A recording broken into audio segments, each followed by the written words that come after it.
¿A quién se menciona Séfora, Zipoure o Séfora en la Biblia?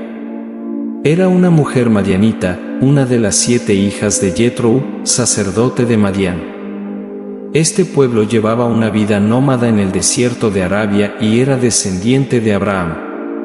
La mayoría de los estudiosos coinciden en que el nombre Séfora probablemente significa pájaro. En este video entenderás todo lo que dice la Biblia sobre quién fue Séfora y su importancia en la historia bíblica. Si aún no te has suscrito a nuestro canal, hazlo ahora y activa todas las notificaciones para mantenerte informado sobre los nuevos estudios bíblicos que publicamos aquí. Séfora era pastora de ovejas junto con sus hermanas, donde conoció al que sería su esposo, Moisés. La conoció cuando huía de Egipto debido a un incidente en el que mató a un egipcio para proteger a un hebreo. Moisés pensó que nadie había presenciado lo que hizo, pero más tarde, al intentar mediar en una disputa entre 2 hebreos, fue acusado de asesinato. Entonces huyó de Egipto y se fue a Madián, donde se estableció. La Biblia relata que estaba cerca de un pozo cuando las hijas de Jethro fueron a buscar agua para el rebaño de su padre. En aquella ocasión, unos pastores los expulsaron, pero Moisés intervino para defenderlos y abrevó el rebaño de Jethro. Cuando Séfora y sus hermanas regresaron a casa, le contaron a su padre lo que había hecho Moisés. Jethro inmediatamente sintió gratitud por lo sucedido, por lo que ordenó que le trajeran a Moisés y consintió en dejarlo vivir en su casa. Así fue como Moisés se acercó a Séfora y la amó. Posteriormente, Moisés y Séfora se casan y forman una familia con la llegada de sus hijos Gersón y Eliezer. Sobre el nacimiento de Gersón, el texto bíblico del libro del Éxodo en el capítulo 2, versos 21 y 22, dice que Moisés consintió en vivir con su suegro, y éste le dio a Moisés su hija Séfora. Ella dio a luz un hijo, al que llamó Gersón, porque dijo, vagaba por tierra extraña. En cuanto a Eliezer, cuyo nombre significa, Dios es ayuda, la Biblia afirma que Moisés le dio ese nombre en referencia a que Dios lo ayudó y lo libró de la espada de Faraón cuando Moisés regresó a Egipto por orden del Señor. Séfora y sus hijos lo acompañaron.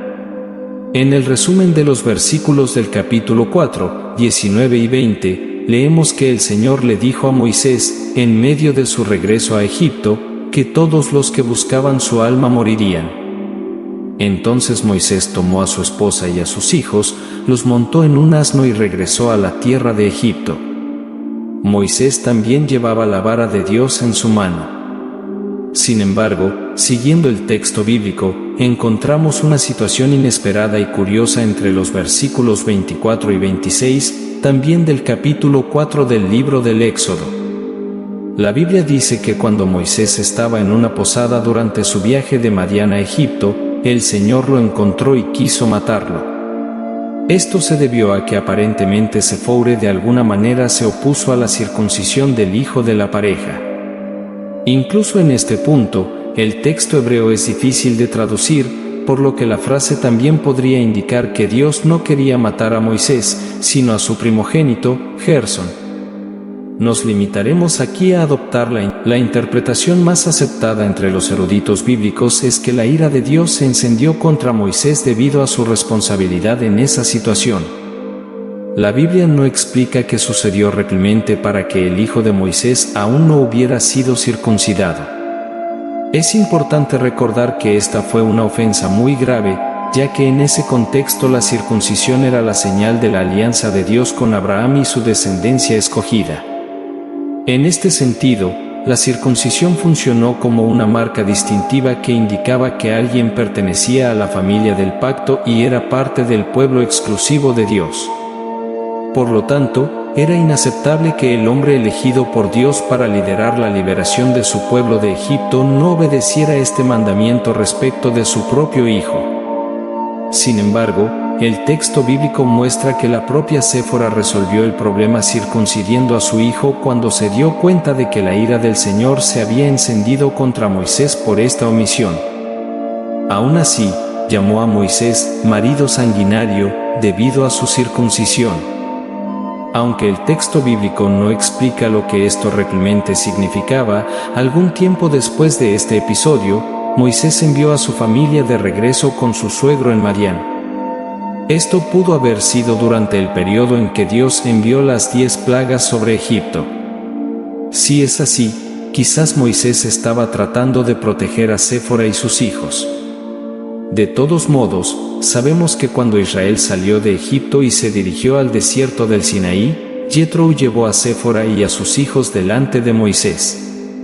El texto bíblico afirma que Yetro, sacerdote de Madián y suegro de Moisés, se enteró de todas las cosas que Dios había hecho por Moisés y el pueblo de Israel, cuando el Señor había sacado a Israel de Egipto.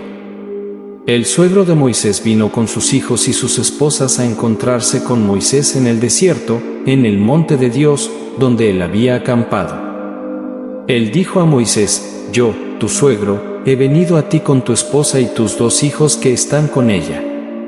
Además de estas historias, la Biblia también menciona un episodio intrigante en el que se interroga a la esposa de Moisés. Según el capítulo 12 del libro de Números, Miriam y Aarón se opusieron a Moisés y lo acusaron de casarse con una mujer cusita o etíope. Esto generó desacuerdos entre los estudiosos sobre la identidad de esta mujer. Algunos creen que esta mujer etíope podría haber sido Séfora, amiga de Moisés, pero que Miriam y Aarón la llamaron cusita posiblemente porque vivía en la región sur de Egipto, que también incluía parte del noroeste de Arabia, donde vivían pequeñas tribus.